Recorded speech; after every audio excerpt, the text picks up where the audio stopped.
ये है हम सबकी एक नॉर्मल सी मॉर्निंग।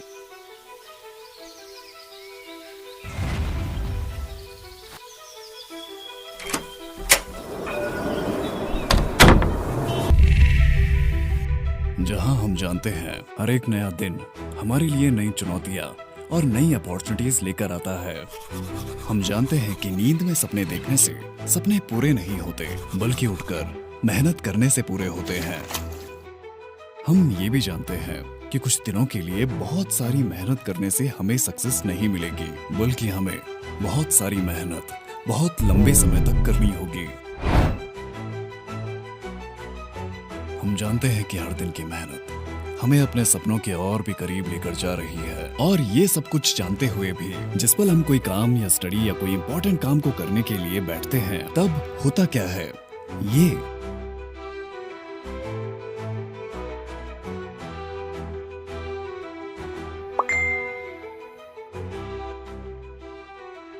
हम सबकी बहुत पुरानी आदत है, काम को टालने की आदत। मेरा मूड नहीं कर रहा, एनर्जी सी फील नहीं हो रही, मेरे अंदर मोटिवेशन ही नहीं है, और भी बहुत कुछ। देखा जाए तो हमारे बहानों की लिस्ट कभी खत्म नहीं होती, लेकिन हमें जो चीज अपने गोल को अचीव करने से सबसे ज्यादा रोकती है वो है प्रोक्रास्टिनेशन। तो इस वीडियो को पूरा देखने के बाद शायद आप कभी प्रोक्रास्टिनेट ना कर पाओ। प्रोक्रास्टिनेशन एक ऐसी आदत जो हम सबको लग चुकी है। कितनी अजीब बात है, जो काम करने का हमने ही डिसाइड किया है हम उसी को टाल देते हैं। इस काम को कल देखते हैं, बस 5 मिनट और रील्स देख लेता हूँ, आज मुझे एनर्जी से फील नहीं हो रही, कल करते हैं इसे। यार आज मेरे अंदर बिल्कुल भी मोटिवेशन नहीं है यार, 2 मोटिवेशन की वीडियो देख लेता हूँ, उसके बाद काम स्टार्ट करता हूँ। हाय हम और हमारे प्यारे बहाने। जब भी हम किसी काम को पर्टिकुलर टाइम पर करने का सोचते हैं, फॉर एग्जाम्पल मैंने सोचा कि 6 बजे आज मैं पढ़ाई करूंगा। मैंने पढ़ाई का एग्जाम्पल लिया है और आप अपने फील्ड के अनुसार एग्जाम्पल ले सकते हैं। तो जब 6 बजती है तो हम घड़ी से ही आंखें चुराने लगते हैं, और ऐसे ही 5 मिनट कह के कब आधा घंटा हो जाता है पता ही नहीं लगता। और इस प्रोक्रास्टिनेशन की आदत को खत्म करने के लिए हम इसे 3 स्टेप में जानेंगे। पहले स्टेप में हम जानेंगे what is procrastination.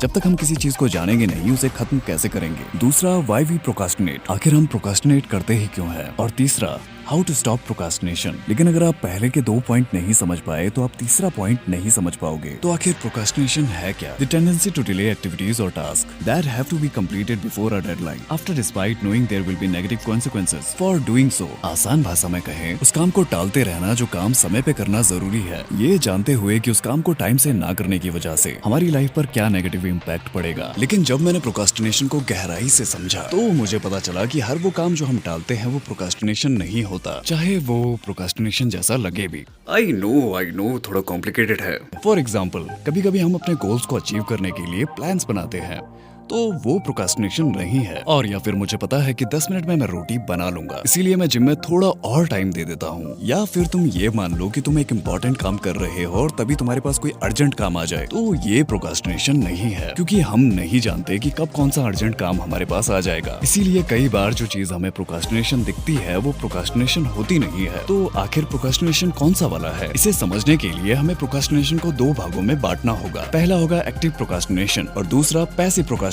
Active procrastination उतना खतरनाक नहीं है, क्योंकि यहाँ हमें पता है कि हम प्रोक्रास्टिनेशन तो कर रहे हैं, लेकिन किसी अर्जेंट काम को करने के लिए। और एक्टिव प्रोक्रास्टिनेशन में जितने भी प्रोक्रास्टिनेशन आते हैं वो हमारे फ्यूचर पर ज्यादा नेगेटिव इम्पैक्ट नहीं डालते। लेकिन अगर हम बात करें पैसिव प्रोक्रास्टिनेशन की, तो ये बहुत खतरनाक है। पैसिव प्रोक्रास्टिनेशन में हम जानते हैं कि अगर हमने ये काम नहीं किया तो फ्यूचर में हमारे ऊपर इसका नेगेटिव इम्पैक्ट आएगा, हमें बहुत नुकसान होगा, या फिर फ्यूचर में हमारी कई सारी चीजें दांव पर लग जाए, लेकिन फिर भी हम काम को नहीं चुनते बल्कि प्रोक्रास्टिनेशन को चुनते हैं। तो अब तो हम ये जान चुके हैं कि प्रोक्रास्टिनेशन क्या है और कौन सा प्रोक्रास्टिनेशन हमारे लिए खराब है या फिर गलत है। लेकिन अब हम जानेंगे कि हम पैसिव प्रोक्रास्टिनेशन करते क्यों है, जबकि हमें पता है कि फ्यूचर में हमारे ऊपर उसका नेगेटिव इम्पैक्ट जरूर होगा। क्योंकि जब तक हम ये ही नहीं जानते कि हम प्रोक्रास्टिनेशन करते क्यों है, तब तक हम उसे खत्म कैसे करेंगे। एक रीजन जो अक्सर रिसर्च बताती है कि ज्यादातर जब हम प्रोक्रास्टिनेशन कर रहे होते हैं तो हमारे दिमाग के अंदर डोपामिन की कमी होती है, और आप अचानक उसे पहाड़ जैसा काम दे दोगे तो वो साफ साफ मना कर देगा,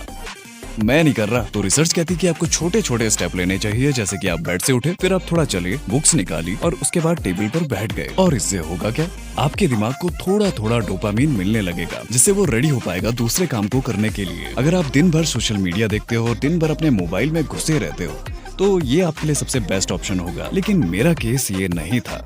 मुझे डोपामिन से कोई लेना देना नहीं है। मेरा प्रोक्रास्टिनेशन करने का रीजन ये था जो मैं आपको अब बताने वाला हूँ। तुमने कभी ध्यान दिया कि जब हम डिसाइड करते हैं कि आज 6 बजे हम कोई इंपॉर्टेंट काम करेंगे, हाँ वो काम कुछ भी हो सकता है, किसी के लिए वीडियोस बनाना हो सकता है, किसी के लिए स्क्रिप्ट राइटिंग, किसी के लिए स्टडीज, किसी के लिए डिजाइनिंग, बट जैसे ही 6 बजती है ऐसा लगता है कि मानो किसी ने बड़ा सा दुखों का पहाड़ हमारे सर पर रख दिया हो और हम अपनी ही कही बातों से आंखें चुराने लगते हैं। जितना हो सके उस काम को टालते रहते हैं और आखिर में थक जाते हैं और आखिर में कहते हैं कल करते हैं ना यार इसको। तो ऐसा क्यों? जो काम हमने ही डिसाइड किया है करने का उसे हम ही नहीं करना चाहते। चलो तो इसे साइंटिफिकली समझने की कोशिश करते हैं। तो आखिर 6 बजते ही हमारे दिमाग में होता क्या है? जैसे ही 6 बजते हैं हमारा दिमाग एमेग्डाला नाम का एक हार्मोन रिलीज करता है। अगर मेरे बोलने में इधर उधर हो गया हो तो आप स्क्रीन पे पढ़ सकते हैं। एमेग्डाला के साथ साथ आपका ब्रेन एड्रेनलिन को भी रिलीज करता है, जिससे आपका ब्रेन स्ट्रेस और पैनिक सिचुएशन में आ जाता है। और आखिर किसका ब्रेन स्ट्रेस और पैनिक सिचुएशन को पसंद करता है? हम सब चाहते हैं कि हम रिलैक्स्ड रहें, हमें किसी चीज की चिंता ना हो, और इसीलिए हमारा ब्रेन स्ट्रेस और पैनिक सिचुएशन से डील करने की बजाय उसे अवॉइड करना पसंद करता है। और ऐसे ही हम अपने काम को टालते रहते हैं जब तक हमारा हर दिन का काम मिलकर एक बड़ा सा पहाड़ न बन जाए और वो हमें नामुमकिन न लगने लगे। तब तक उस काम को छूना तो दूर की बात, हम उसके बारे में सोचने से भी डरते हैं। और फिर आती है हमारी एक दिन में वो काम निपटाने की नौबत, जब तक टाइम की तलवार हमारे गले पर न लटके। आज रात पूरा प्रोजेक्ट कंप्लीट कर।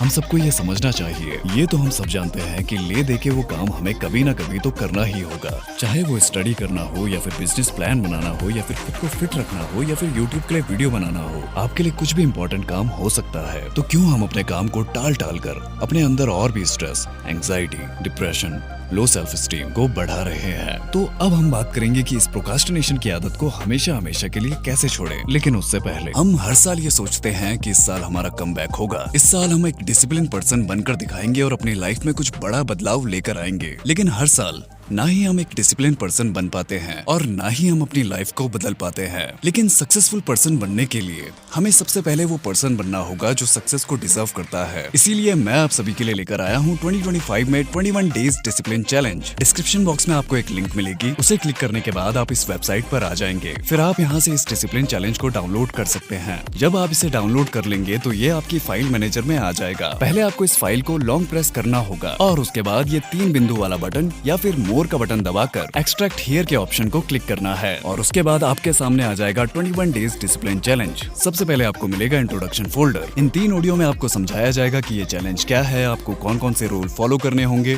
और कब से आपको ये चैलेंज स्टार्ट करना होगा। और उसके बाद 21 डेज के लिए आपके लिए 21 मेडिटेशन सेशन जो आपके फोकस को बढ़ाएगी। और उसके बाद आपको मिलेंगे 21 अफर्मेशन सेशन जो आपके कॉन्फिडेंस को बढ़ाएगी। साथ ही आपको हर अफर्मेशन सेशन के साथ हर दिन के लिए एक चैलेंज मिलेगा। कुछ चैलेंज काफी आसान है और कुछ चैलेंज काफी मुश्किल। और यकीन मानिए ये सारे चैलेंजेस आपको अपनी लाइफ में कब के कर लेने चाहिए थे, लेकिन आपने आज तक कभी भी नहीं किए। ये चैलेंजेस कुछ इस तरीके से डिजाइन किए गए हैं ताकि आप अपने आप को बेहतर तरीके से जाने। और उसके बाद आपको मिलेगा 21 डेज मैनिफेस्टेशन सेशन जो कि आप रात को सुनेंगे। हमने मैनिफेस्टेशन कई सारे टॉपिक्स पर बनाया है, जैसे मनी रिलेटेड, करियर रिलेटेड और भी बहुत कुछ। और उसके बाद आपको मिलेगा माइलस्टोन फोल्डर। जब आप अपना माइलस्टोन कवर कर लेंगे, जैसे कि 7 दिन पूरे होने पर आप सुनेंगे 7 डे वाली ऑडियो, 14 डेज पूरे होने पर आप सुनेंगे 14 डेज की ऑडियो और 21 डेज पूरे होने पर आपको मिलेगी एक पीडीएफ। उसके बाद आपको मिलेगा मोटिवेशनल फोल्डर जहां पर आपको मिलेगी कुछ ऑडियोज जो कि आपको इस चैलेंज को पूरा करने में मदद करेगी। और आखिर में आपको मिलेगा एक फोल्डर जिसका नाम है सेल्फ ग्रोथ मटेरियल फोल्डर, जिसमें हमने आपके लिए बहुत सारी सेल्फ ग्रोथ से रिलेटेड पीडीएफ रखी है। जब भी आपके पास फ्री टाइम हो आप जाकर पढ़ सकते हैं। इस चैलेंज में और भी बहुत सारी चीजें हैं जो मैं आपको यहाँ पर नहीं बता सकता। वैसे इसकी प्राइस है 399, बट आपको 5 दिनों के लिए 100 रुपए में मिल जाएगा। और ये सारी ऑडियोज मैंने पर्सनली रिकॉर्ड की है।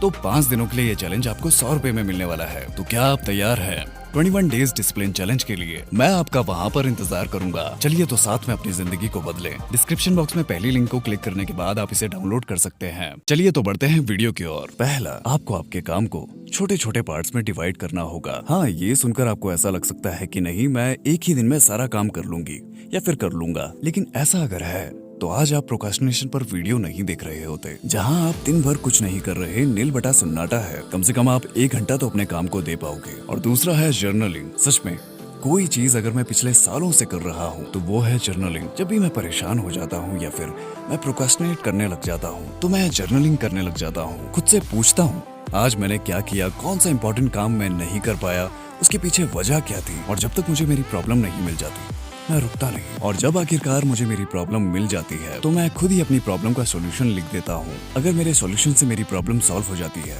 तो ठीक है, लेकिन अगर मेरी प्रॉब्लम सॉल्व नहीं होती तो मैं एक नया सॉल्यूशन लिखता हूँ, और ये मैं पिछले 5 सालों से कर रहा हूँ। मैंने जर्नल लिखना 2019 में स्टार्ट किया था। असल मायने में देखा जाए तो ये डायरी मुझे बहुत गहराई से जानती है, और ये मैं पूरे यकीन के साथ कह सकता हूँ।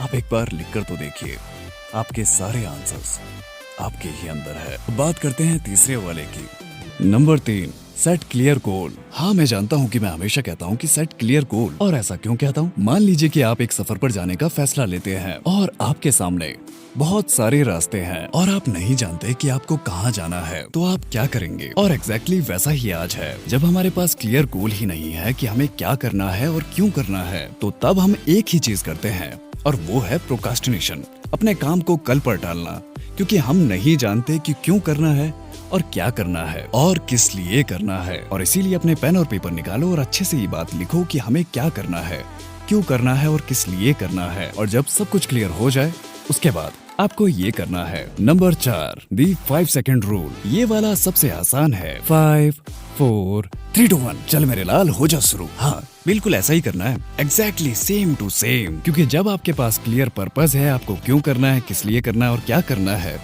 उसके बाद भी आप नहीं कर रहे तो बुरा मत मानना दोस्त, पर आलसी तो तुम हो। तो चलो कोई बात नहीं, मैं जानता हूँ तुम कर लोगे, और तुम्हारे आलस के बारे में किसी और वीडियो में बात करेंगे। Number 5, time blocking. इस टेक्निक का यूज मैं हर दिन करता हूँ। जब मुझे क्लियरली ये पता होता है कि कौन सा काम मुझे किस समय पे करना है, तो मेरे प्रोक्रास्टिनेशन करने के चांस बहुत कम हो जाते हैं। अपने गूगल कैलेंडर पे जाओ, ऐसे क्लिक करो, ठीक है, और अपना रूटीन बनाओ। क्या क्या सिखाना पड़ रहा है तुमको? मजाक से हटके ये टेक्निक काफी अच्छी है। जब मुझे ये क्लियरली पता होता है कि कौन से समय में मुझे कौन सा काम फिनिश करना है, तब मेरे प्रोक्रास्टिनेशन करने के चांस काफी हद तक कम हो जाते हैं। Number 6, remove distraction. डिस्ट्रैक्शन इकलौती ऐसी चीज है जो आपकी सारी अच्छी हैबिट्स को कचरे में डाल देगी। अपनी डे टू डे लाइफ में हम डिस्ट्रैक्शन को इतना सीरियसली नहीं लेते, लेकिन लेना चाहिए मेरे दोस्त। तब पछताए क्या करे जब चिड़िया चुग गई खेत। इसीलिए एलिमिनेट डिस्ट्रैक्शन। जितना ज्यादा हो सके डिस्ट्रैक्शन वाली चीजों से दूर रहे। हाँ, मैं जानता हूँ कि आप सभी के लिए ये काफी मुश्किल होगा, तो अगर छोड़ नहीं सकते तो कम तो कर दो। अब मेरी बात को ध्यान से सुनना। आप सब ये बात तो जानते ही होंगे, आज हम जहाँ पर भी हैं वहाँ पर हम अपनी ही वजह से हैं। हमारे एक्शंस हमें वहाँ तक लेकर आए हैं। तो लंबी बात को शॉर्टकट में समझाना हो तो अब फर्क इस बात से नहीं पड़ता कि आप किस सिचुएशन में हैं और कहाँ पर हैं। फर्क इस बात से पड़ता है कि अब आप क्या करेंगे और कहाँ तक जाएंगे। आपको एक और मौका मिला है, और देखना ये होगा कि आप इसका इस्तेमाल कैसे करते हैं। वाह, मुझे नहीं पता था तुम इतने प्यार से सुनते हो। अब जब तुमने इतना देख ही लिया है तो अब ये भी देख लो। वेट, मैं आप सभी से 3 इंपॉर्टेंट बात कहना चाहता हूँ जो कि बहुत ज़रूरी है। पहली और सबसे important, thank you so much for your love and support. मेरे कहे बिना ही आपने मुझे इतना कुछ दे दिया, उसके लिए ये मेरे लिए बहुत बड़ी बात है। एंड ऐसे ही सपोर्ट करते रहना। और हाँ, प्लीज़ कमेंट ज़रूर करना, क्योंकि मेरे लिए मोटिवेशन आपका कमेंट ही है। और दूसरी इंपॉर्टेंट बात, अगर आप 21 डेज डिसिप्लिन चैलेंज खरीदना चाहते हैं तो आप डिस्क्रिप्शन बॉक्स में जाएंगे तो आपको पहली लिंक मिलेगी, वहाँ से आप उसे डाउनलोड कर सकते हैं। और उसी के साथ साथ मैंने 21 डेज डिसिप्लिन चैलेंज का इंट्रो डिस्क्रिप्शन बॉक्स में डाल दिया है, वो आपको दूसरी लिंक में मिल जाएगा। और तीसरी इंपॉर्टेंट बात, और वो ये है कि मैंने आप सभी के लिए एक छोटा सा गिफ्ट बनाया है। जब भी आपको डिमोटिवेटेड फील हो या फिर आपका काम करने का मन ना करे तो आप उसे सुन सकते हैं। और मैं मिलूंगा आपको नेक्स्ट वीडियो में, तब तक के लिए बाय।